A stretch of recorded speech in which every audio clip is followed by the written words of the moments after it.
Hello dear students and welcome to the official channel of 24/7 Northeast. So I'm John Sokol 24/7 Northeast official YouTube channel ke with me Shubham sir, your English faculty here on this platform. Students, আপোনালোকৰ exams বাবে ইংৰাজীৰ যি preparation তাৰে এই playlistত আপোনালোকৰ আজিৰ এই ক্লাছত মই ডিসকাস কৰিবলৈ গৈ আছো কিছু গ্ৰামাৰৰ important questions. হেখৰ পিনে আমি vocabulary কিছু questions চাম কিন্তু আজিৰ এই প্ৰশ্ন কাকতখনত অকনমান weightage মই বেছি ৰাখি আছো গ্ৰামাৰৰ concepts বিলাকৰ ওপৰত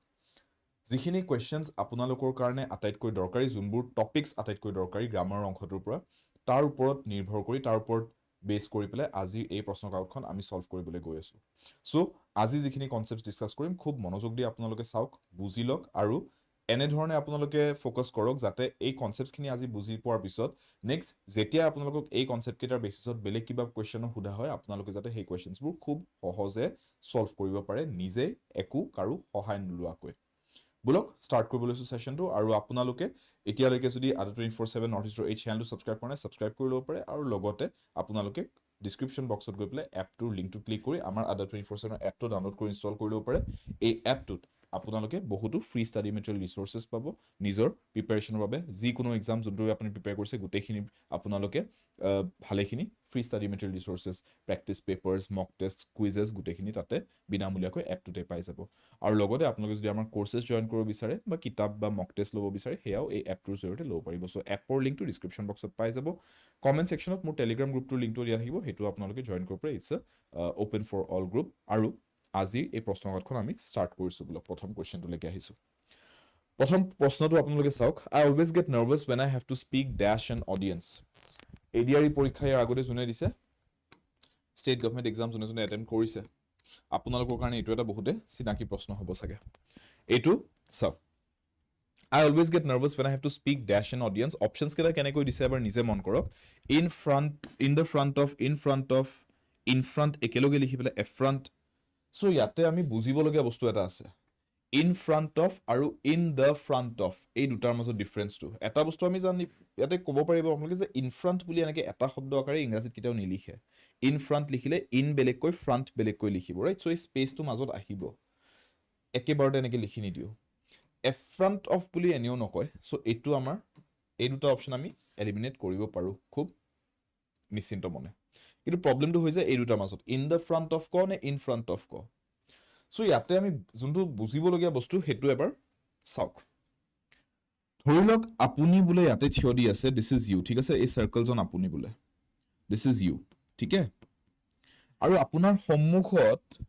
কেইবাজন বুলে মানুহ আছে ঠিক আছে এই ট্ৰায়াঙ্গলছ বোৰ ধৰিলক বেলেগ মানুহ কোনবা ঠিক আছে যেনেকে ধৰিলক ইয়াতে যোনটো কথা কৈছে যে অডিয়েন্সৰ সম্মুখত কথা পাতিব লগিয়া হলে নাৰ্ভাস হৈ যায় সো ধৰিলক এই মানুহকেজন audience these are other people ঠিক আছে ব্লু কালাৰ ট্ৰায়াঙ্গলছ বোৰ these are other people এতিয়া আপুনি যদি এটু ক'ব বিচাৰিছে যে এই মানুহৰ আগত থিয় দি কথা ক'বলৈ যাওতে আপুনি নাৰ্ভাস হয় আপুনি মানুহৰ সম্মুখত ক'ব বিচাৰিছে নে এনেকে ক'ব বিচাৰিছে এখিনি মানুহক মই ডিভাইড কৰি লম ফ্ৰন্ট হাফ আৰু ব্যাক হাফ কৈ আৰু মই জাস্ট ফ্ৰন্ট হাফ খিনি কথা কম কোনটো ভাবত ক'ব বিচাৰিছে কথাটো বাক্যটো কোনটো ভাবত প্ৰকাশ কৰিব বিচাৰিছে দুভাগ কৰি লব খুজা নাই ন যে মানুহকেজনক মই দুভাগ কৰি লম বুলি এনেকে মাজেদি এটা আছেডাল আকি পেলাই ফ্ৰন্ট হাফ ব্যাক হাফ এনেকৈ কৰিম বুলি হেতুটো কোৱা নাই সো এইটো সিচুৱেশনত আমি এইটো in front of বুলি কনসিডাৰ কৰিম in this situation we will say you are in front of an audience বুজি পাইছে ইয়াতে in front of লিখা যাব ক্লিয়াৰ কিন্তু আপুনি বুলে বেলেগ এটা সিচুৱেশন বুলে কো বিচাৰিছে সিচুৱেশনটো বুলে এনে কোৱা সে ফৰ এক্সাম্পল এখন বুলে গাড়ী আছে ঠিক আছে এই গাড়ীখনৰ বুলে এই যি দুখন দৰজা ফ্ৰন্ট ডোৰ আৰু ব্যাক ডোৰ আপুনি কো বিচাৰিছে বুলে আপুনি বুলে ফ্ৰন্ট ডোৰখন খুলি পেলাই তাতে ব্যাগ এটা থৈ দিছিলে আৰু মই যেতিয়া ব্যাগটো বিচাৰিছো আপুনি কৈছে গাড়ীখনৰ ফ্ৰন্ট সিটত থৈ দিছো মই এতিয়া কথাটো কেনেকৈ হল গাড়ীখনৰ দুটা ভাগ আছে এটা হৈছে ফ্ৰন্ট সিটটো এটা হৈছে ব্যাক সিটটো ফ্ৰন্ট হাফ ব্যাক হাফ দুভাগ কৰি লৈ পেলাই আপুনি যদি এতিয়া ক'বলৈ যায় যে মই এই দুটা ভাগৰ ফ্ৰন্টৰ ভাগটোত সম্মুখৰ ভাগটোত ব্যাগটো থৈছো তেতিয়া আপুনি ক'ব লাগিব in the front of ঠিক আছে তেতিয়া আপুনি ক'ব লাগিব I have kept the bag in the front seat of the car in front seat of the car বুলি ক'লে নহব the বুলি ক'ব লাগিব কিয় কাৰণ এতিয়া আপুনি স্পেসিফাই কৰিব বিচাৰিছে যে দুটা পাৰ্ট আছে there is a back side and there is a front side এই দুটাৰ মাজত স্পেসিফিকলি কোনটো পাৰ্টৰ কথা কৈছো the particular side that is the front side কৈছো নিৰ্দিষ্ট ন ইয়াতে দুটা ভাগৰ মাজত কোনবা এটা নিৰ্দিষ্টকে আপুনি কৈ আছে ইয়াতে the লিখিব লাগিব ইয়াতে একো নিৰ্দিষ্ট কৰিবলগীয়া একো নাই সম্মুখত ডাইৰেক্টলি হেতুৱে কৈ বিচাৰিছে দুভাগ কৰি সম্মুখৰ ভাগ বেক সাইড ফ্ৰন্ট সাইড কৰিব ট্ৰাই কৰা নাই সো ইয়াতে in front of ইয়াতে in the front হেনেকে আহিব বুজি পালে ডিফাৰেন্সটো সো হেকাৰণে মই ইয়াতে কি ক'ব পাৰো I can now clearly say that the answer is in front of কাৰণ ইয়াতে অডিয়েন্সৰ কথা কৈছে অডিয়েন্সৰ সম্মুখত স্পিচ দিয়া কথা কৈছে অডিয়েন্সটোক দুভাগ কৰি লোৱা নাই ফ্ৰন্ট আৰু বেক বুলি ক্লিয়াৰ এই বস্তুটো মনত ৰাখিব এক্সামত তাৰ মানে আপোনাৰ খুটি নাতি বস্তুবিলাকে টেষ্ট কৰিব ট্ৰাই কৰি আছে হেকাৰণে এনেকুৱা কোৱেশ্চনছ বিলাক এক্সামত আমি দেখা পাওঁ clear next one a gifted scientist Newton dash some of the most fundamental laws in the history of science a gifted scientist Newton dash some of the most fundamental laws in the history of science কি লিখো এটা বস্তু নিজে ভাবি চাও common sense apply কৰক keeps discovering বুলি যদি কয় এটো প্ৰেজেন্ট কন্টিনিউয়াস টেন্স ন যে ডিসকভাৰ কৰি গৈ থাকে নিউটন মানুহজন ঢুকালে কেতিয়াবাতে ৰাইট পাষ্টৰ কথা পাতি আছো আমি ডেফিনেটলি সো পাষ্টৰ কথা ক'বলৈ যাওতে নিউটনে ডিসকভাৰ কৰিছিলে বহুত ফান্ডামেন্টাল লজ সায়েন্সৰ গ্ৰেভিটি ইত্যাদি ৰাইট তেনেকুৱা বস্তু সো ইয়াতে আমি ইনাৰ্শিয়া গ্ৰেভিটিৰ যিখিনি অলৰেডি এস্টাবলিশ কৰিছিলে ডিসকভাৰ কৰিছিলে হেতু কব বিচাৰিছো প্ৰেজেন্ট কন্টিনিউয়াসটো কথাটো এনেও ক'ব নোৱাৰো right kept from discovering so kept from বুলি যেটা কয় ন তাৰ মানে কিবা এটা বস্তু বাধা দিয়া বা প্ৰিভেন্ট কৰা if I keep you from learning তাৰ মানে মই আপোনাক বাধা দি আছো শিকাৰ পৰা ইংৰাজীত kept from বা to keep somebody from something means যে আপুনি মানুহজনক বাধা দিছে কিবা এটা কামৰ পৰা you have prevented something ইয়াতে তো হেতু কব বিচাৰা নাই ইয়াতে তো উল্টা কব বিচাৰিছে নিউটনে নিজে ডিসকভাৰ কৰিছিলে ডিসকভাৰ কৰাৰ পৰা একো বাধা দিয়া নাই কাকো সো এটো অপচন হ'ব নোৱাৰে so option has to be correct answer has to be from between B and C so now a gifted scientist Newton who discovered some of the enake kom niki who discovered Newton who discovered some of the most fundamental laws in the history of science who likhibo dorkar ase nai kyo karon jodi moi who likhi diu eta sentence to incomplete jen hoi thakibo last leke ahi por pisoto Newton who discovered some of the most fundamental laws in the history of science aru kiba likhibo laibo tar pisot jeneke moi likhibo paru Newton who discovered some of the most fundamental laws in the history of science was also the one who discovered gravity তেতিয়া সেন্টেন্সটো complete হ'ব so তাৰ মানে মানুহজনৰ নাম লৈ হু বুলি যদি কইলো হে হু টু এটা ফ্ৰেজ এটা বনিব হু জুনে এখিনি কাম কৰিছিলে হু মানে জুনে এখিনি কাম কৰিছিলে তাৰ পিছত আপুনি আৰু কন্টিনিউ কৰিব তেওঁ এটো কামো কৰিছিলে হেনেকে কোৱাৰ দৰে সো ইয়াতে তো কন্টিনিউ হোৱা নাই না একো ইয়াতে তো ডাইৰেক্ট ফুল ষ্টপে আহি গল ইয়াতে ইয়াৰ পৰা একো কন্টিনিউ হোৱা নাই সো ইয়াতে মই হু ওয়াৰ্ডটো লিখিব নোৱাৰো ফ্ৰেজটো এনেকে লিখাটো ভুল হ'ব সো মই ডাইৰেক্টলি কি লিখিম সিম্পল পাস্ট টেন্সত লিখিম স্টুডেন্টস কিয় কাৰণ আমি single action in the past কথা পাতিছো যে নিউটনে বহুত ইম্পৰ্টেন্ট ফান্ডামেন্টাল সায়েন্সৰ লজ থিওৰিজ কিছুমান ডিসকভাৰ কৰিছিলে দ্যাটস ইট সিঙ্গল অ্যাকশন এটা কথা কৈছো এটাই কাম কৰিছিলে বুলি কৈছো ইন দ্য পাষ্ট আকো সো পাষ্টত যদি আমি সিঙ্গল অ্যাকশনৰ কথা কও সিম্পল পাষ্ট টেন্সত লিখো বস্তুৰ সিম্পল পাষ্ট টেন্স কেনেকে লিখে সাবজেক্ট এটো আমাৰ সাবজেক্ট মানে যাৰ কথা কৈছো টপ মেইন টপিকটো নিউটনৰ কথা কৈছো নিউটন শব্দটোৰ লগত ইয়াতে মই এটা ভাৰ্ব লিখিম নিউটনৰ বাবে সাবজেক্টটোৰ লগত ভাৰ্বটো লিখিম আৰু ভাৰ্বটো মই কেনেকে লিখিম পাষ্ট টেন্স ফৰ্মত যোনটো আমি second degree of the verb বুলি কও এটো হৈ যায় আমাৰ simple past tense form so ইয়াতে বেলেগ একো ওয়াৰ্ড নাই আৰু সাবজেক্টটো আছে জাস্ট আমাক discover second degree that is past tense form লাগে ডিসকভাৰ্ড দ্যাটস ইট সো গুডে সেন্টেন্সটো কি হ'ব a gifted scientist Newton discovered some of the most fundamental laws in the history of science clear C is the answer next one we are all worried about the dash condition of the company ki likhibo we are all worried about the dash condition of the company কি condition বুলি কও so condition মানে কি অৱস্থা ইংৰাজীত অৱস্থা শব্দটোকে condition বুলি কয় পৰিস্থিতি অৱস্থা এটো আমি নাম দিছো ন পৰিস্থিতিক ইংৰাজীত কি নাম দিছো কন্ডিশন বুলি নাম দিছো it's a naming word so এটো পাৰ্ট অফ স্পিচৰ হিচাপত এটো এটা নাউন ৰাইট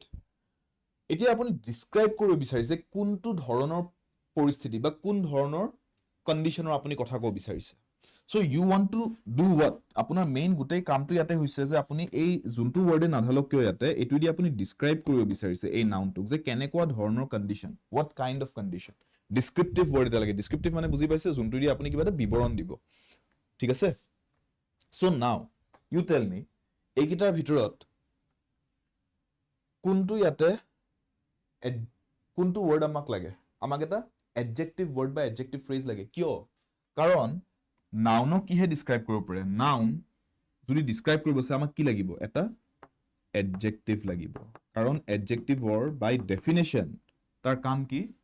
নাউন ডিসক্ৰাইব কৰা নাউন বা নাউনৰ সলনি আমি কি ইউজ কৰো প্ৰোনাউন্স ৰাইট হি শি ইট এইবোৰ শব্দ আমি নাউনৰ সলনি ইউজ কৰো মানুহৰ নাম নকৈ বা বস্তুৰ নাম নকৈ আমি প্ৰোনাউন্সবোৰ ইউজ কৰিব পাৰো সো নামাকৰণ কৰা শব্দ নাউন বা নাউনৰ সলনি ইউজ কৰা প্ৰোনাউন্সবোৰক ডিসক্ৰাইব কৰিবলৈ এডজেক্টিভস ইউজ হয় তাৰ বাহিৰে ইয়াৰ আৰু বেলেগ কাম নাই এডজেক্টিভছৰ মেইন কামটো এইটোৱে সো ইয়াতে আমাক এডজেক্টিভ ৱৰ্ড যে লাগে সো তেনেহলে মই এটা বস্তু ডাইৰেক্ট ক'ব পাৰো যে ফাইনেন্স বুলি যে কৈছো ফাইনেন্সটোক হয় মই নাউন হিচাপে ইউজ কৰিব পাৰো ফাইনেন্স যেনেকৈ ফাইনেন্স মিনিষ্ট্ৰী ফাইনেন্সটো নাম হিচাপে ইউজ হ'ব পাৰে বা টু ফাইনেন্স আ প্ৰজেক্ট তাৰ মানে ফান্ডিং কৰা প্ৰজেক্ট এটা ক্ৰিয়া হিচাপে ইউজ কৰিব so it can either be used as a noun or a verb it cannot be used as an adjective so এইটোতো ডেফিনেটলি আনসাৰ হ'ব নোৱাৰে ক্লিয়াৰ মনিটাৰী এফেয়াৰ বুলি যদি কৈ দিলো এফেয়াৰটো নাউন হয় এফেয়াৰটোক ডিসক্ৰাইব কৰিলো এজ মনিটাৰী তে আকৌ এফেয়াৰৰ পিছত কণ্ডিশ্যন লিখি কি লাভ হ'ব so this does not make sense এইটো ইয়াতে ইউজ নহয় অলৰেডি এইটো এটা নাউন ডিসক্ৰাইব হৈ আছে এডজেক্টিভ এটা দি এইটো আৰু মই বেলেগে কণ্ডিশ্যন ইউজ কৰিব কণ্ডিশ্যনক ডিসক্ৰাইব কৰিবলৈ ইউজ কৰিবলৈ গৈ লাভ নাই two options have been eliminated now out of these two financial or monetary কোনটো correct those of you who are going for financial good correct কাৰণ আমি monetary condition বুলি নকওঁ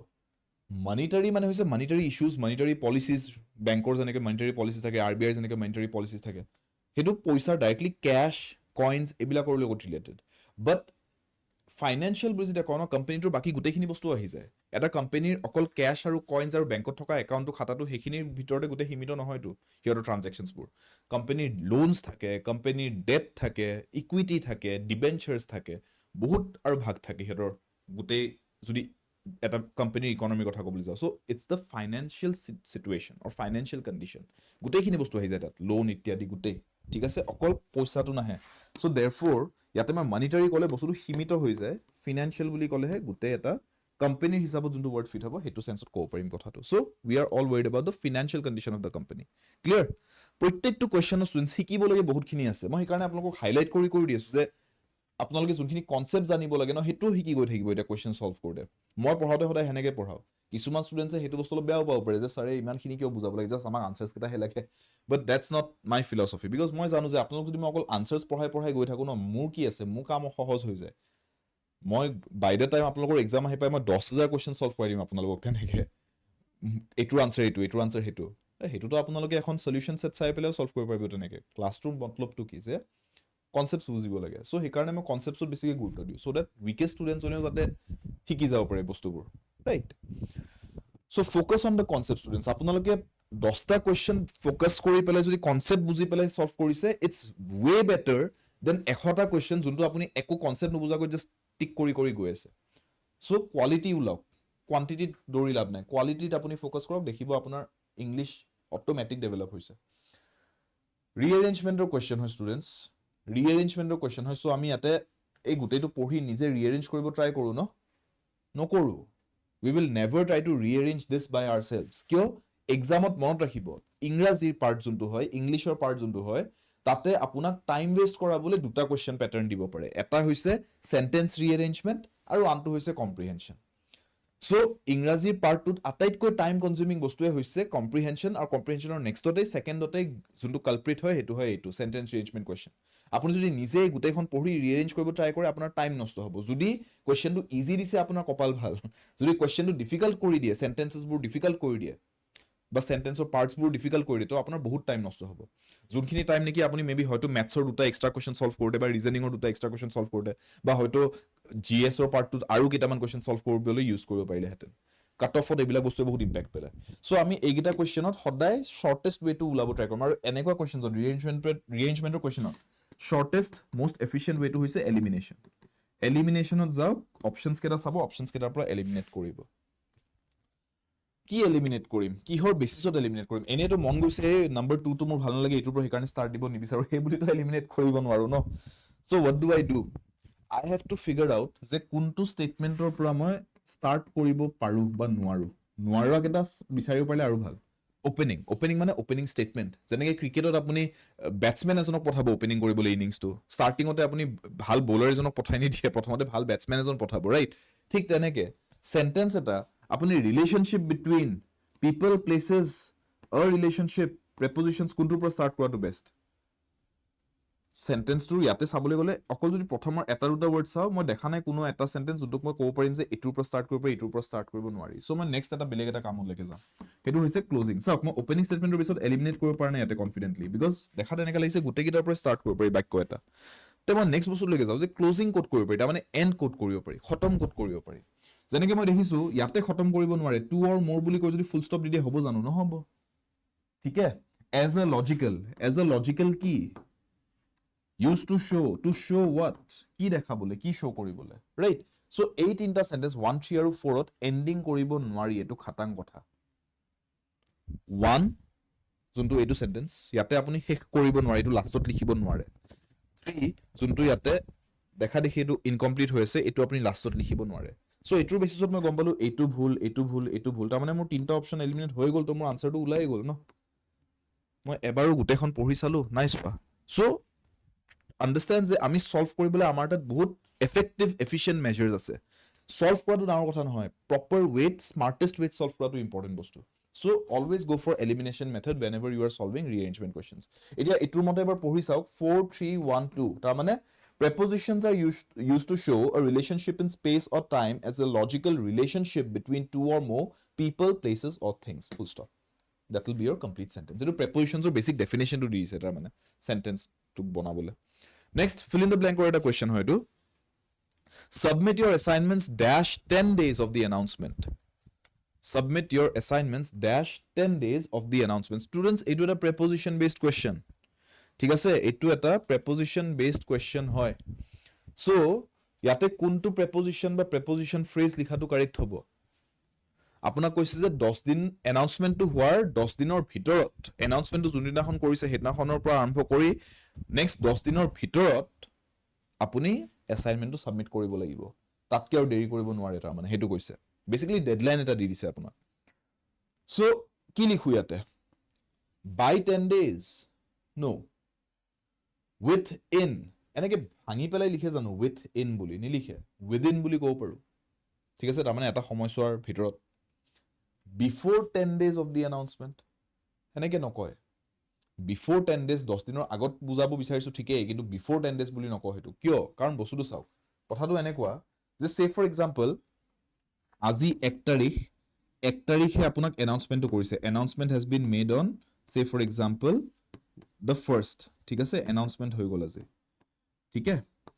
সো 1 তাৰিখে announcement কৰিছে first তো এতিয়া 1 তাৰিখৰ পৰা আৰম্ভ কৰি আপোনাৰ তাত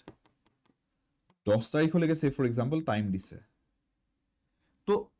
এই পিৰিয়ডটোৰ ভিতৰত এই 1 তাৰিখৰ পৰা 10 তাৰিখৰ ভিতৰত আপুনি 2 3 4 5 9 8 জুন তাৰিখতে সাবমিট কৰে মুঠতে 10 তাৰিখৰ আগত সাবমিট কৰিব লাগিব 1 ৰ পৰা 10 ৰ ভিতৰত যিকোনো এটা ডেটত আপুনি সাবমিট কৰক তাৰ পাছত নোৱাৰিব কিন্তু সো তাৰ মানে আপোনাক এটা টাইম পিৰিয়ড ধৰি দিলে ন এটা এনেকে চাবলৈ গলে এটা বাউন্ডাৰী এটা ধৰি দিলে in terms of time so within this boundary within word to কেতিয়া ইউজ কৰো যেতিয়া এটা বাউন্ডাৰী বুজাও যেনেকে right now I am within this frame আপুনি এই ক্যামেৰাটোৰ ফ্ৰেমটোৰ ভিতৰত মোক দেখা পাই আছে ৰাইট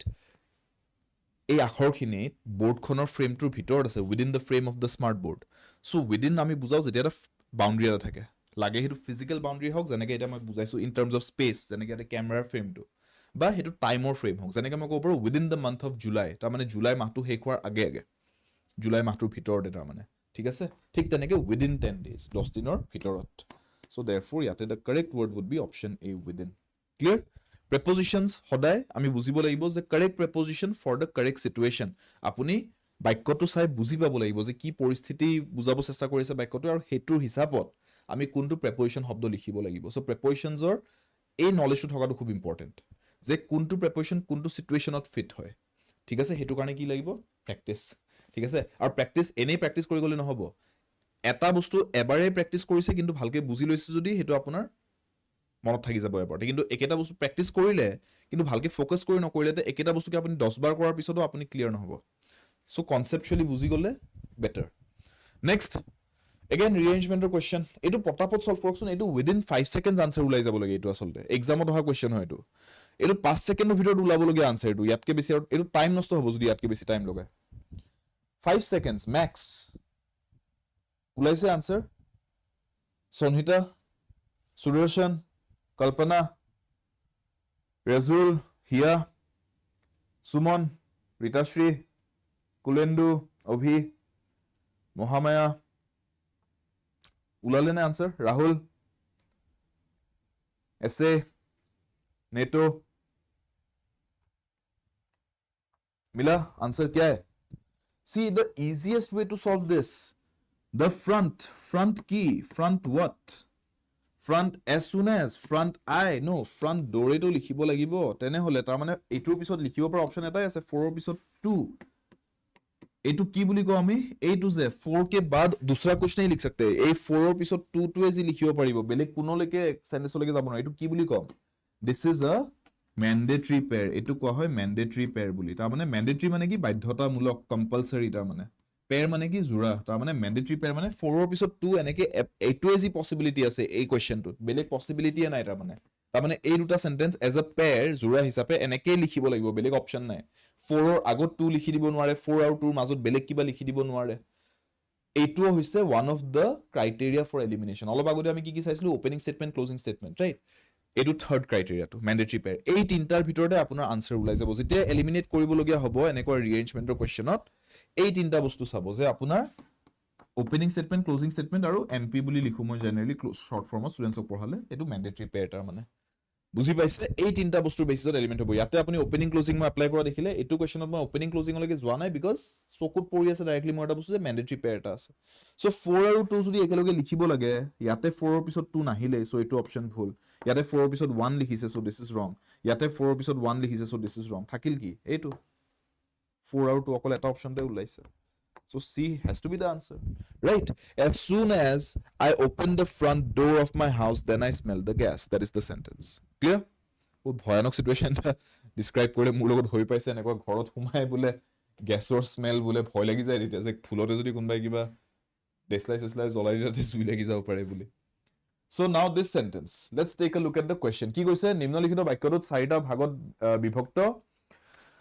এটা অংশত ক্ৰুটি আছে বাক্যটো পঢ়ক আৰু ক্ৰুটি থকা অংশটো বিচাৰি উলিয়াওক তাৰমানে the following sentence has 4 parts and one of the parts has an error in it you have to find out which part has the error এটো error detection ৰ question হয় students বাক্যটোক চাৰিটা ভাগত ভগাই দিছে আৰু কৈছে কোনবা এটা পাৰ্টত ভুল এটা আছে এৰৰ এটা আছে কোড আছে হে এৰৰটো পাৰ্টটো বিচাৰি উলিয়া কোনটো পাৰ্টত এৰৰ আছে now be careful ইয়াতে আপোনাক আনসাৰটো চাওক নাম্বাৰিং কৰ আছে 1 2 3 4 তো আপুনি আনসাৰটো হ'ব পাৰে কৰবাত মেবি say for example 3 আছে এৰৰটো but আপুনি অপশন সি ক্লিক কৰি টিক কৰিলে এক্সামত দৌৰাদৌৰিত কিন্তু ভুল হৈ যাব তেতিয়া say for example আপুনি কো বিচাৰিছে এটো আনসাৰ তে এটো কোড আছে এটো কিন্তু সিট নাই সি ইজ দা থাৰ্ড অপশন কিন্তু ইয়াতে আনসাৰ নাই আনসাৰটো আছে অপশন বি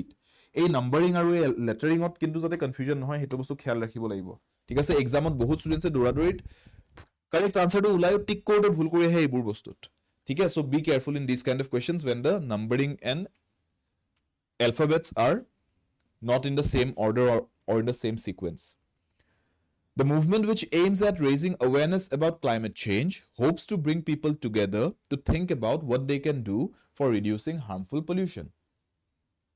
কি হবো answer to here the answer is a to error 2 for reducing বুলি যে লিখিছে এইটো এৰৰ হৈ আছে কিয় জানে নে এটো ইংৰাজী এটা সেন্টেন্সৰ স্ট্ৰাকচাৰ বেসড বস্তু হয় বুজক এটো গ্ৰামেটিক্যাল ৰুলতকে বেছি স্ট্ৰাকচাৰেল ৰুল এটা আছে বাক্যৰ গঠনৰ নিয়ম এটা আছে ইয়াতে ঠিক আছে মানে বাক্য এটাক আমি এটোটো বুজি পাইছো ন পঢ়ি নুবুজা একো কথা নাই ইয়াতে যিখিনি লিখিছে সেইখিনি পঢ়িয়ে বুজি পাই আছো আমি কিন্তু বস্তুটো হোলা হল নাই নে হেতু এনে অলপ খকা খুন্দাকে মানে বনাই থৈ দিলে আৰু যেনি তেনি মানুহে বুজি পোৱাকে হেতু আমি চেক কৰি আছো আৰু হেতু কাৰণে আমাৰ গ্ৰামাৰতকেও বেছি স্ট্ৰাকচাৰেল ৰুলছৰ দৰকাৰ ইয়াতে সো চাও বস্তুটো কেনে কোৱা ইয়াতে এনেকে ক'লে যে the movement which aims at raising awareness about climate change hopes number 1 আশা কৰে কি আশা কৰে to bring people together hopes to bring people together ঠিক তাৰ পিছত কিহৰ বাবে কিয় একেলগে আনিব বিচাৰিছে মানুহক এইটো কাৰণে to think about what they can do right এটা প্যাটাৰ্ন মন কৰিছে to bring to think to this to that হেনেকে লিখি গৈ আছে ন সো কিহৰ বাবে কি কৰাৰ বাবে what they can do কিহৰ বাবে for reducing no হেতু মই এই ফৰমেটটোতে লিখিম to reduce instead of writing for reducing তেতিয়া কি হয় বস্তুটো চাও তেতিয়া আপোনাৰ এই প্যাটাৰ্নটো একি থাকি যায় to bring people together to think about what they can do to reduce the harmful effects of climate change, right? এই বস্তুটো প্যাটাৰ্ণটো ব্ৰেক কৰি নিদিওঁ তাৰমানে এইটো ষ্ট্ৰাকচাৰটো একে ৰাখিম ঠিক আছে সো সেইকাৰণে মই ক'ব পাৰোঁ যে এৰৰটো ক'ত সোমাই আছে এৰৰ ইজ ইন পাৰ্ট 4 আৰু যদি পাৰ্ট 4 বুলি কৈছোঁ তো মই অপশ্যন ডি টিক কৰি দিব নোৱাৰোঁ পাৰ্ট 4 মানে এইটো তাত মানে option A answer is option A clear বুজি পালে ঠিক আছে understood D is not the answer students Gitanjali বুজি পাইছে ডি বুলি কৈ দিলে ভুল হৈ যাব কাৰণ যদিও অপশ্যন সেন্টেন্সত নম্বৰ 4 বাট অপশ্যনত নম্বৰ 4 নহয় কিন্তু অপশ্যনত অপশ্যন এ নম্বৰ 4 to 8 লিখা আছে বুজি পালে এই বস্তুটোৱে মই কৈ আছিলোঁ কোৱেশ্চনটো ষ্টাৰ্টিঙত যে ভুল হ'ব পাৰে টিক মাৰ্ক মাৰোতে বি কেয়াৰফুল হিয়াৰ ঠিক আছে next one which among the following options is correct এই চাৰিটা অপশ্যনৰ ভিতৰত কোনটো কাৰেক্ট হেতু সুধিছে সো ইয়াতে আকৌ কোৱেশ্চনটো উল্টা হা ইয়াতে ইনকাৰেক্টটো সোধা নাই ইয়াতে কাৰেক্টটো সুধিছে আৰু এটা বস্তু ইয়াতে মই সেইকাৰণে কৈ দিওঁ ষ্টুডেণ্টছ এক্সামত দৌৰাদৌৰিত এটা কমন এৰৰ আৰু কি হয় জানেনে এই বস্তুটো কাৰেক্ট আৰু ইনকাৰেক্ট বা কাৰেক্ট আৰু নট কাৰেক্ট বুলি লিখি দিয়ে কেতিয়াবা এই বস্তুটো চেক কৰে ষ্টুডেণ্টছৰ ভুল হৈ যায় ষ্টুডেণ্টছৰ মাইণ্ডত জেনেৰেলি এইটো থাকে যে এৰৰ বিচাৰিব দি আছে বাট কেতিয়াবা উল্টাটো কৰি দিয়ে যে এৰৰ বিচাৰিব কোৱা নাই এৰৰ্ছ তিনটা সেন্টেন্সত সোমাই দিছো এটাহে কাৰেক্ট আছে তুমি কাৰেক্টটো উলোৱা so be careful while reading the question সেইকাৰণে সদায় কোৱেশ্চনটো পঢ়োতে 1 সেকেন্ড এটা এক্সট্ৰা পজ ল'ব সেই 1 সেকেন্ডত আপোনাৰ একো টাইম নষ্ট নহয় সেই 1 সেকেন্ডটো উল্টা আপোনাক কামত দিব যেতিয়া আপুনি এক্সামত থাকিব মাইণ্ডটো ৰাশ হৈ থাকিব এনেও তাতে আৰু ৰাশ নকৰিব এক্সট্ৰাকে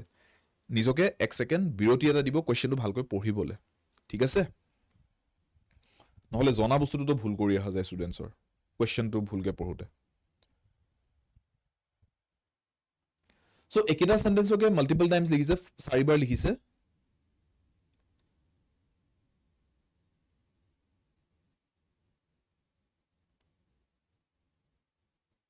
where is the error গুটেইটা সেন্টেন্স যদি চাবলৈ যাও এটা এটাকে এলিমিনেট কৰি যাওচোন চাব হা এইটোৰ পৰা ষ্টাৰ্ট দিছো অপশ্যন সেন্টেন্স ডি পৰা এটা বস্তু মন কৰক ইন দিস বুলি কৈছে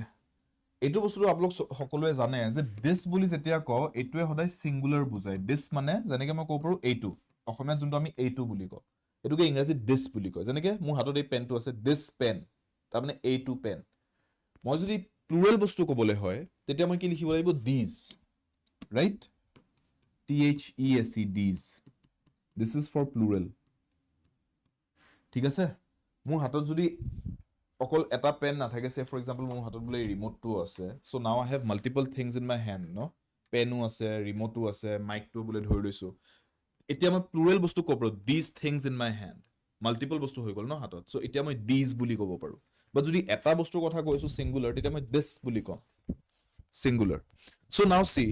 যদি দিস লিখি আছো তাৰ মানে মই ডেফিনেটলি সিঙ্গুলাৰ বস্তুৰ কথা পাতি আছো সো মই দিস বুলি লিখি পেলাই দিস আনফৰচুনেট দুৰ্ভাগ্যজনক আনফৰচুনেট মানে ইনসিডেন্স মানে ঘটনা কিছু মাল্টিপল ঘটনা ঠিক আছে this to singular incidence to plural কেনেকৈ এইটো মিলিব এটা বস্তুক ৰেফাৰ কৰিবলৈহে ক'ব পাৰো প্লুৰেল বস্তুক ৰেফাৰ কৰিবলৈ আমি দিস কেনেকৈ ক'ব পাৰো দিস লিখিব লাগিছিলে সো তাৰ মানে কি তাৰ মানে দিস সেন্টেন্স ইজ ৰং আন্ডাৰস্টুড সিমিলাৰলি একে কনসেপ্ট দিস লিখি পেলাই ইভেন্টস লিখিছে ইভেন্টস লিখক ইনসিডেন্স লিখক প্লুৰেল লিখি আছে ন সো এইটো ভুল তাৰ মানে definitely clear sentence is also ৰং ৰাইট है ना নেক্সট থিং এটা বস্তু চাব যেতিয়া আমি থাৰ্ড পাৰসন প্লুৰেল লিখো ন থাৰ্ড পাৰসন প্লুৰেল তাৰ মানে যেনেকৈ মই দে বুলি ক'ব পাৰো থাৰ্ড পাৰসন মানে কি স্পিকাৰ বক্তাজন হৈছে ফাৰ্ষ্ট পাৰসন যেনেকৈ মই যদি নিজে সেন্টেন্সটো কৈছো মই নিজকে আই বুলি ৰেফাৰ কৰিম আই টু স্পিকাৰজনে নিজে নিজকে কয় সো এইটো ফাৰ্ষ্ট পাৰসন ইউ বুলি লিসনাৰজনক কয় যাক কথাখাৰ কৈ আছে লিসনাৰজন হৈছে সেকেন্ড পাৰসন আৰু বাকি আপুনি বেলেগ যোন মানুহ জীৱ-জন্তু জায়গা ইত্যাদি বস্তুৰ কথা পাতে all of those are called third person কনসেপ্টটো সিম্পল কে এনেকে বুজাও সো থাৰ্ড পাৰসন যেনেকৈ ইয়াতে কৈছে my thoughts are with the families যোনবোৰ ফ্যামিলিজ কিবা দুৰ্ভাগ্যজনক ঘটনাত এফেক্ট হৈছে তেওঁলোকৰ কথা কৈ আছো এইটো থাৰ্ড পাৰসন হৈ গ'ল ন আৰু ফ্যামিলি কোৱা নাই ফ্যামিলিজ কৈছো সো নাম্বাৰ হিচাপে এইটো প্লুৰেল থাৰ্ড পাৰসন প্লুৰেল যেনেকৈ আমি তেওঁ লোক বুলি ক'ব পাৰো এইটো থাৰ্ড পাৰসন প্লুৰেল হয় ন কেইবাজন মানুহ কথা পাতিছো and this is not the listener not the speaker so third person আৰু প্লুৰেল দে লগত আপুনি দে হেজ লিখে জানো নিলিখে ন দে হেভ হে লিখিব পাৰে ৰাইট কিয় এইটো সাবজেক্ট হয় argument rule third person plural subject দে লগত থাৰ্ড পাৰ্চন প্লুৰেল ভাৰ্ব লিখিব লাগিব have to third person plural হয় হেজ টু থাৰ্ড পাৰ্চন ছিংগুলাৰতহে লিখে হি হেজ শ্বি হেজ ঠিক তেনেকে ইয়াতে চাওক the families of those again plural mention কৰি আছো দোজ হু হেভ লিখিব পাৰো দোজ হু হেজ লিখিব পাৰিম নোৱাৰে কিয় নোৱাৰে এইটো ৰুলৰ কাৰণে ছাবজেক্ট এগ্ৰিমেণ্টৰ ৰুলটোৰ কাৰণে চ' দেৰফৰ অপশ্যন বিটোও ভুল কিয় ভুল বুজি পালে এটাই অপশ্যন বাকী থাকিল তেনেহ'লে option A that is the correct one কাৰণ তাতে একো এৰাৰ নাই ক্লিয়াৰ চ' কাৰেক্ট সেন্টেন্সটো কি হ'ব my thoughts are with the families of those who have lost their loved ones in this unfortunate accident ইয়াতে লিখিছে দিছ লিখিছে আৰু এক্সিডেণ্ট লিখিছে ছিংগুলাৰ ঠিকে আছে সেইটো বুজি পালে so' A is the correct sentence that is the answer কাৰণ আমাক কাৰেক্ট সেন্টেন্সটোৱে সুধি আছে next number 9 on the moon comma dash air because the moon's gravitational field is too weak to retain an atmosphere on the moon ki likhim there is no air where no air directly ne is no air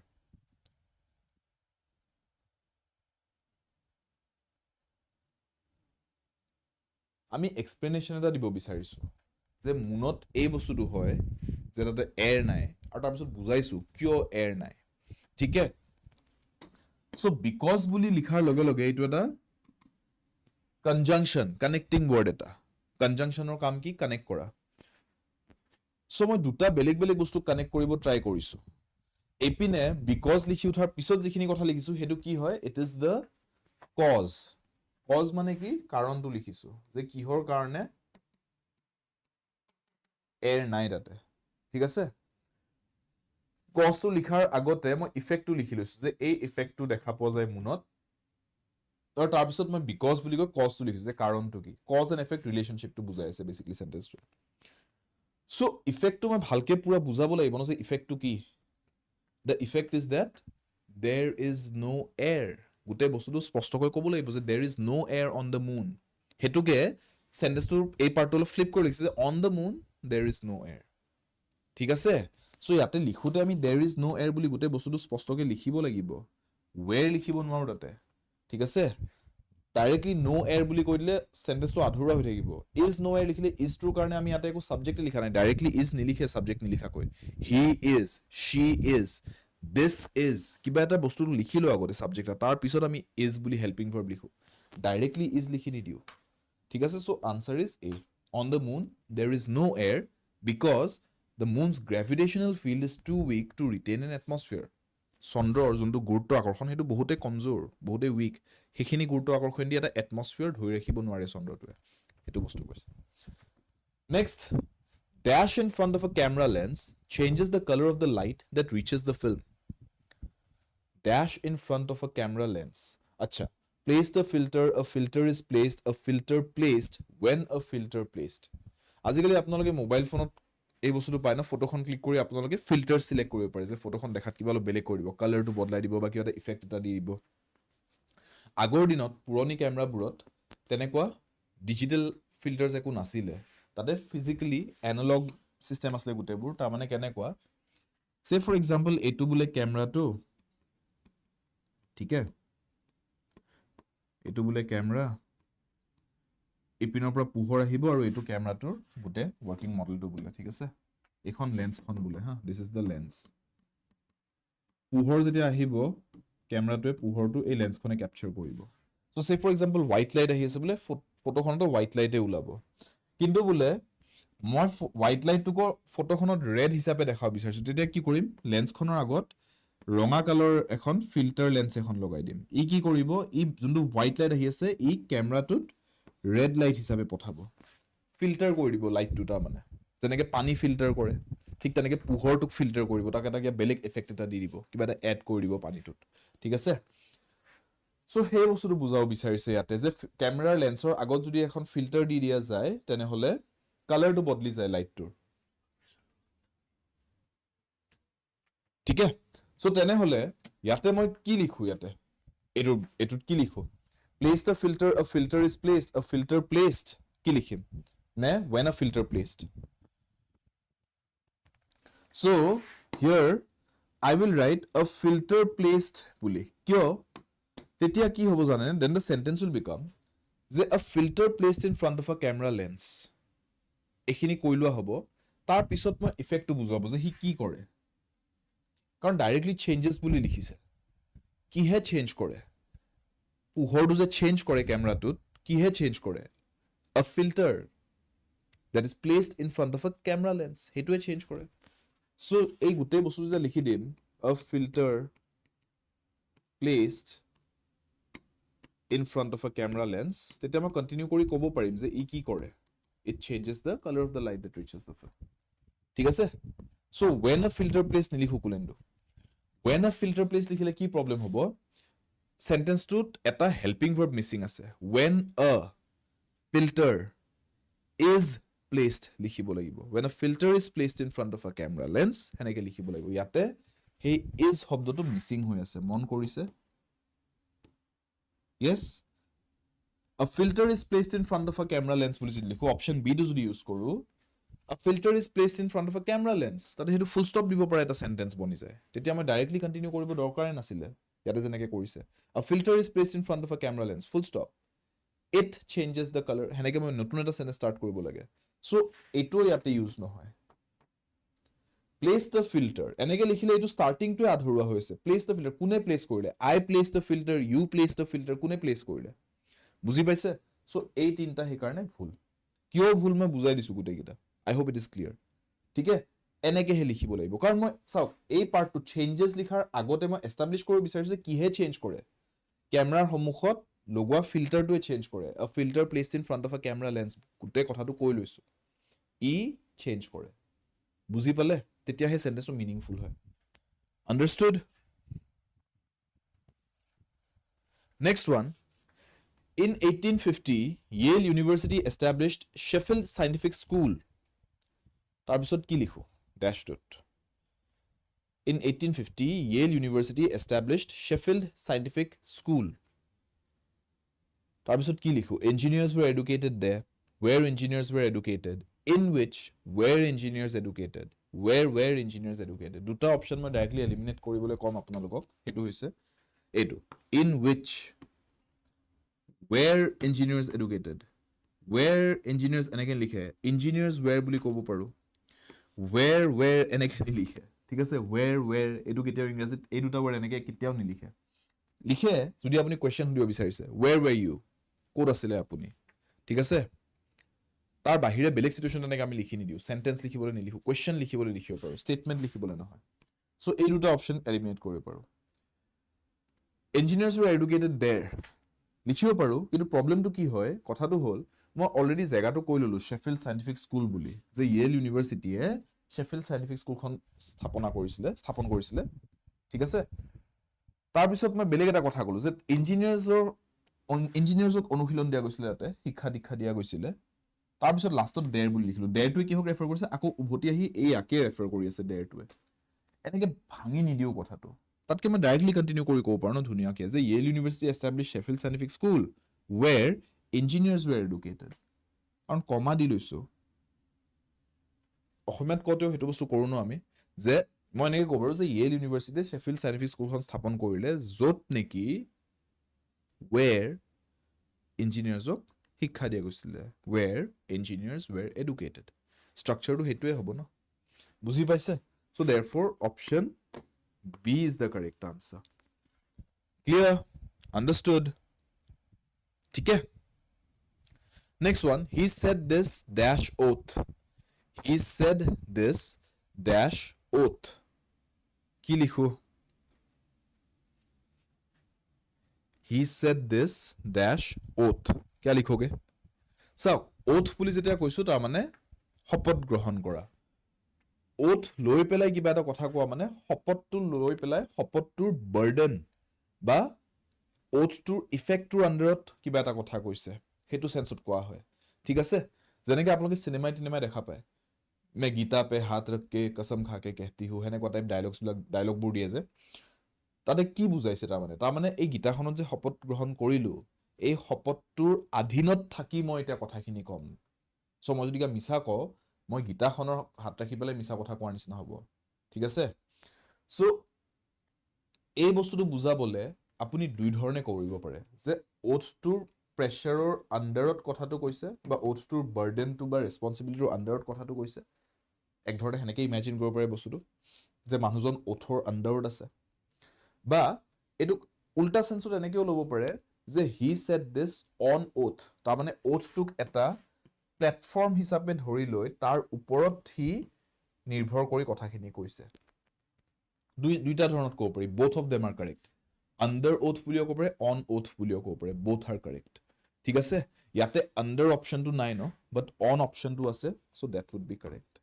he said this on oath চাওক on শব্দটো আমি কেতিয়া use কৰো on prepositionটো কেতিয়া use হয় যেনেকৈ আপুনি ক'ব পাৰে যে আপুনি এতিয়া বৰ্তমান ফ্লোৰখনৰ ওপৰত থিয় দি আছে you are standing on the floor ঠিক আছে আপুনি টেবুলখনত বোলে কিবা এটা বস্তু থৈ দিলে বোলে পেনটো থৈ দিলে বোলে মোৰ টেবুলত I have placed the pen on the table surface এটাৰ ওপৰত যেতিয়া কিবা এটা বস্তু থাকে ন হেতুক অন বুলি ৰেফাৰ কৰা যায় হেতু সিচুৱেশনত অন শব্দটো ব্যৱহাৰ হয় আপুনি বিল্ডিং এটাৰ ground floor first floor second floor third ফ্লোৰত আছে বোলে it's a floor no surface এটা যত আপুনি থিয় দিব পাৰিছে you are on the third floor of the building ঠিক আছে অনটো সদায় সাৰফেসৰ কাৰণে ইউজ হয় ঠিক তেনেকৈ ওথটো মেটাফৰিকলি ইমাজিনাৰী সেন্সত ভাবি চাওক এটা সাৰফেস হিচাপে এক্ট কৰি আছে ন যৰ ওপৰত হি ডিপেন্ড কৰি পেলাই মানুহটোৱে কথাখিনি কৈ আছে বুজি পাইছে সো হেতু সেন্সত আমি অন ওয়ার্ডটো ইউজ কৰিব পাৰো ওথৰ ক্ষেত্ৰত so both of these words are applicable when it comes to oath মনত ৰাখিব ডিপেন্ড কৰিব অপশন কোনটো দিয়া আছে ঠিক আছে next one The post dash the government of Assam in the Department of Education has been advertised. Yatte ki hobo in with under for preposition based question again. Silo. So government of India. ঠিক আছে GOI. Tar under beleg ministry আছে. ঠিক আছে Ministry of Education, Ministry of Roads and Transportation, etc. etc. Tar under প্ৰত্যেকটো ministry under beleg departments আছে. ঠিক আছে department 1 2 3 ঠিক আছে তেনেকৈ বেলেগ আমি ডিপাৰ্টমেন্টস পাওঁ প্ৰত্যেকটো মিনিষ্ট্ৰিতে ডিপাৰ্টমেন্টস আছে ন department 1 2 3 right so on and so forth so আপুনি কো বিচাৰিছে যে গভৰ্ণমেণ্ট অফ ইণ্ডিয়াৰ কিবা এটা পোষ্ট ডাইৰেক্টলি জিঅআই লৈকেতো আপুনি গুচি নাযায় আপুনি ক'ব তাৰ মানে হয় মিনিষ্ট্ৰি ডিপাৰ্টমেন্ট কৰবাত জবটো পাই আছে সো দেয়াৰফৰ মই ক'ব পাৰো যে চাকৰিটো ক'ত চাকৰিটো গভৰ্ণমেণ্ট অফ ইণ্ডিয়াৰ আন্ডাৰত কিয় কাৰণ হায়াৰাৰ্কি হিচাপে all of these are under the government of India department is under the ministry is under the government বুজি পাইছে নে এনেকৈ আকি দিলে আৰু ভালকে বুজি পাইছে চাগে যে লেয়াৰ্ড হৈ আছে বস্তুটো ইয়াৰ তলত ইয়াৰ তলত এই গুটেইখিনি সো চাকৰিটো যেতিয়া ওলাব কোনবা এটা ডিপাৰ্টমেন্টত ভেকেন্সি এটা যদি ওলায়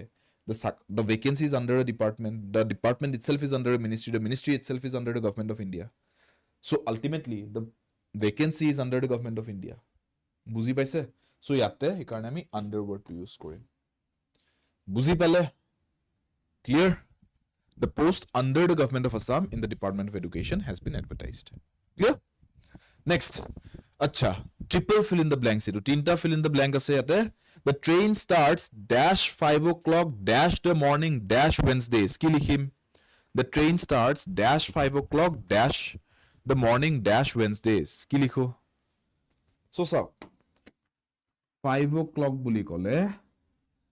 টাইম যেতিয়া কম ন স্পেসিফিক টাইম এটা 6টা বজা 5টা বজা 8টা বজা 8:30 8:15 জিয়া টাইম নকক কিয় আপুনি সদায় এট লিখিম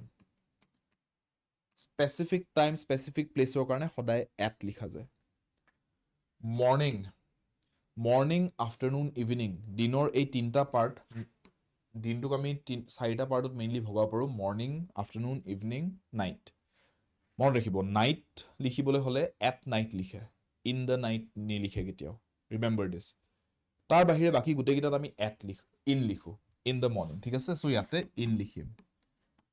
in to আমি তাৰ মানে morning in the morning in the afternoon in the evening লিখিবলে গুটে কিটাৰ কাৰণে in লিখো ঠিক আছে জাস্ট কথাটো হল the লিখি লব লাগিব in the লিখি পেলাই তাৰছত আপুনি জি লিখে কিন্তু নাইটৰ কাৰণে আমি at night লিখো এটো মনত ৰাখিব ঠিক আছে just remember this So now, সেইকাৰণে ইয়াতে মই কি ক'ব পাৰো মৰ্নিংৰ কাৰণে in the morning লিখিব পাৰো ক্লিয়াৰ Wednesdays ডে লিখিছে ন যেতিয়া ডে লিখা যায় ডে বা ডেট তাৰিখ এটা যদি লিখিছে 15th August 26 January any date গোটেই বছৰটো যিকোনো এটা ডেট লৈ লওক তাৰিখ এটা বা ডে লৈ লওক republic day independence day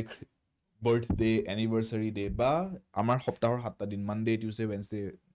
any word which has day তাতে আমি on লিখিম এইগিটাত আমি on লিখিম simplest way to remember এইটো ঠিক আছে সো তেনে হলে ইয়াতে মই কি লিখিব লাগে অন সো তাৰ মানে মোৰ সিকোয়েন্সটো কি হল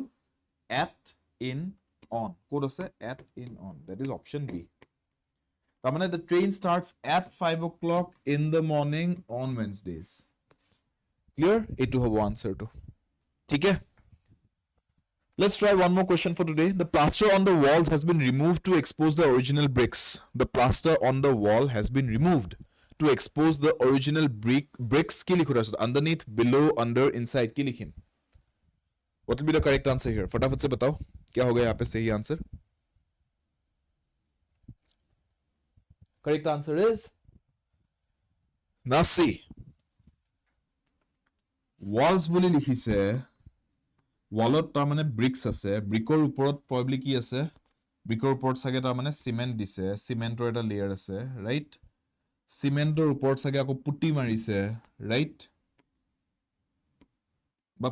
ধৰি লৈছো প্লাস্টাৰ কৰিছে whatever ठीक है सो ये पकड़ लो ब्रिक्स है ब्रिक्स के नीचे क्या है ब्रिक्स के नीचे पकड़ लो ये सीमेंट का एक लेयर है यूजुअली उसी को हम प्लास्टर बोलते हैं फिर भी मैं अलग से पकड़ लेता हूँ यहाँ पे पकड़ लेते एक और लेयर है इसको प्लास्टर किया है अच्छे से ठीक है तो আমি এটা বস্তু কি বুজিছো যে প্লাস্টাৰটো এৰি গৈছে আৰু প্লাস্টাৰটো এৰুতে তাৰ তলত থকা ইটাটো দেখা পোৱা হৈ গৈছে ভিজিবল হৈ গৈছে তাৰ মানে ইটাটো ভিজিবল হ'বলে ওপৰত থকা যিখিনি লেয়াৰ আছিল সেই লেয়াৰটো এৰা খাবলগীয়া হৈছে ন যেতিয়া আমি লেয়াৰছৰ কথা কওঁ ন ওপৰৰ লেয়াৰটো আন্ডাৰনিথ থাকে তাৰ তলৰ লেয়াৰটো মনত ৰাখিব আন্ডাৰনিথ ঠিক আছে অকল আন্ডাৰ বুলি নকওঁ আন্ডাৰটো আমি ইউজুৱেলি বুজাও কিবা এটা বস্তুৰ তলত কিবা এটা বুজাবলে কিন্তু লেয়াৰত যদি আছে বস্তু তেতিয়া আমি আন্ডাৰনিথ ওয়াৰ্ডটো ইউজ কৰো যেনেকে ঠাণ্ডাৰ দিনত এটা গৰমৰ দিন বৰষুণ দি থাকিলে গৰম পৰি আছে সেইকাৰণে মই টি-শাৰ্ট এটা পিন্ধি আছো এটা দেখিছে ন কিন্তু মই ঠাণ্ডাৰ দিনত হয়তো টি-শাৰ্টটো যদি পিন্ধুও তাৰ ওপৰত হয়তো মই আৰু কিবা এটা জ্যাকেট এটা বা কিবা এটা কোট এটা পিন্ধি লম সো তেতিয়া মই ক'ব পাৰো যে আই এম ওয়্যাৰিং আ টি-শাৰ্ট আন্ডাৰনিথ মাই জ্যাকেট কিয় কাৰণ কাপোৰ কেটা মই লেয়াৰত পিন্ধিছো ন এটা টি-শাৰ্টৰ লেয়াৰ পিন্ধিলো তাৰ ওপৰত আৰু এটা বেলেগ এটা লেয়াৰৰ কাপোৰ এটা পিন্ধিলো জ্যাকেটটো এটা সেকেন্ড লেয়াৰ সো লেয়াৰত যেতিয়া বস্তুবোৰ থাকে আন্ডাৰনিথ কোৱা হয় ঠিক আছে আৰু ইয়াতেওটো আমি লেয়াৰছতে বুজালো প্লাস্টাৰটো এৰি গৈ পেলাই তলত থকা ব্ৰিকটো দেখা পাইছে so the brick is underneath the plaster so মই ক'ব পাৰো the plaster on the walls has been removed to expose the original bricks underneath লিখিব লাগিব বিলো আন্ডাৰ এইবিলাক নিলিখো তেতিয়া বুজি পালে মনত ৰাখিব whenever we are talking about layers তেতিয়া আন্ডাৰনিথ ওয়াৰ্ডটো আহি যায় ক্লিয়াৰ বুজি পালে ঠিক আছে পাঁচটা কোৱেশ্চন প্ৰেক্টিছৰ কাৰণে দিয়া থাকিব আপোনালোকে আজি মোৰ টেলিগ্ৰাম গ্ৰুপত গৈ পেলাই কোৱেশ্চনছ কেটা চেক কৰিব পাৰে এই কোৱেশ্চনছ কেটা সলভ কৰিব ট্ৰাই কৰিব আৰু স্ক্ৰিনতো মই দেখাই দিছো you can take a screenshot of this questions as well নিজে পজ কৰিও ট্ৰাই কৰি চাব পাৰে সো দিস ইজ নাম্বাৰ 16 এইটো নাম্বাৰ 17 এইটো নাম্বাৰ 18 ৰ কোৱেশ্চনটো হয় এইটো নাম্বাৰ 19 আৰু এইটো নাম্বাৰ 20 কোৱেশ্চন কেটা ঠিক আছে এই গুটেইবোৰ ষ্টুডেন্টস এইবোৰ PYQs হয় এই গুটেইখিনি কোৱেশ্চন আজি গুটেই যি 20টা কোৱেশ্চন মই স্ক্ৰিনত দেখাইছো গুটেইকেটা PYQs হয় মই আপোনালোকক সেইকাৰণে সলভ কৰাইছো এইকেটা যাতে আপোনালোকে কনসেপচুৱেলি বুজি পাওক যে কেনেকুৱা ধৰণৰ কোৱেশ্চন এক্সামছত আহি আছে ঠিক আছে আৰু কনসেপ্টবোৰ বুজি পাওক যে আন্ডাৰলাইন কনসেপ্টছ কি সুধি আছে তেওঁলোকে ঠিক আছে এটা ভাল খবৰ দিও আপোনালোক ক্লাছটো এন্ড কৰাৰ আগতে আসাম মহাপেক যোনটো আপোনালোকৰ কাৰণে আটাইতকৈ value for money course pack হয় আদা 24/7 নৰ্থ ইষ্টৰ যত নেকি আপোনালোকে সিভিল সাৰ্ভিসৰ এক্সামছ কেটা বাদ দি পেলে বাকি গুটেইখিনি state level exams ADR Assam Police DME DHS টেটৰ এই এনফোৰ্সমেন্ট ইন্সপেক্টৰৰ দৰে পৰীক্ষা যিমানবোৰ টাইম টু টাইম ভেকেন্সি উলাই থাকে এই গুটেইবোৰ পৰীক্ষা একেলগে হাঙৰি লৈ পেলে আপুনি আসাম মহাপেকটোত এবাৰতে পাই যায় গুটেইখিনি আৰু লগতে बैंक SSC रेलवे एग्जाम्स खिनिरो कोर्स गुटेखिनि आसाम महापेकटुत पाइ যায় তাৰ মানে বস্তুটো এনে কোৱা যে আসাম মহাপেকটু জয়েন কৰিলে আপোনালোকে এইবোৰ এক্সামছৰ কাৰণে যিখিনি মই মেনশন কৰিলো এখিনি কাৰণে বেলেগ বেলেগকৈ কোৰ্স লবলগীয়া নহয় আপোনালোকে এবাৰতে গুটেকিটা কোৰ্স পাই যায় এটা সাবস্ক্ৰিপচনত আৰু বৰ্তমান আপোনালোকে মাত্ৰ 2499 আদা 24/7 নৰ্থ ইষ্টৰ পিনৰ পৰা আসাম মহাপেকৰ সাবস্ক্ৰিপচনটো পাই আছে যদি কোডটো ইউজ কৰে Y577 Y577 টো মোৰ ফেকাল্টি কোড হয় ফেকাল্টি কোডত highest possible discount থাকে যেতিয়া এনেকুৱা কিবা কোৰ্স ৰিলেটেড অফাৰ আহে আৰু এটা ভাল খবৰ তাৰ লগতে এইটো যে ডাবল ভ্যালিডিটি ফিচাৰ যোনটো হয় তাৰ মানে জেনেৰেলি আপুনি কোৰ্চেছ জইন কৰিলে 1 বছৰৰ বাবে আপোনাৰ তাত ভ্যালিডিটি থাকে 1 বছৰৰ পিছত আপুনি আকৌ কোৰ্সটো কিনিবলগীয়া হয় যদি কন্টিনিউ কৰিব বিচাৰিছে বাট বৰ্তমান ডাবল ভ্যালিডিটি চলি আছে তাৰ মানে আপুনি এতিয়া যদি এই অফাৰ পিৰিয়ডটো চলি থাকোতে জইন কৰে কোৰ্সেছবোৰ আদা 24/7 নৰ্থ ইষ্টৰ তে আপোনাৰ তাত 2 বছৰৰ বাবে সেই কোৰ্সটো এভেইলেবল থাকিব আপুনি 2 বছৰৰ কাৰণে আকৌ নতুনকৈ ৰিনিউ কৰা বা নতুনকৈ আকৌ কোৰ্স লোৱাৰ প্ৰয়োজন নাথাকে সো এই গোটেইখিনি অফাৰ এভেইলেবল আছে যদি আপুনি আদা 24/7 এপত বৰ্তমান Y5 77 কোডটো এপ্লাই কৰি পেলাই এই অফাৰটো লৈ পেলাই কোৰ্সটো জইন কৰে আসাম মহাপেকটো 2499 2 বছৰৰ বাবে আপুনি পাই যাব সমুখত থকা গোটেইখিনি এক্সামছৰ গোটেই কোৰ্সেছখিনি এবাৰতে এটা পেকত পাই যাব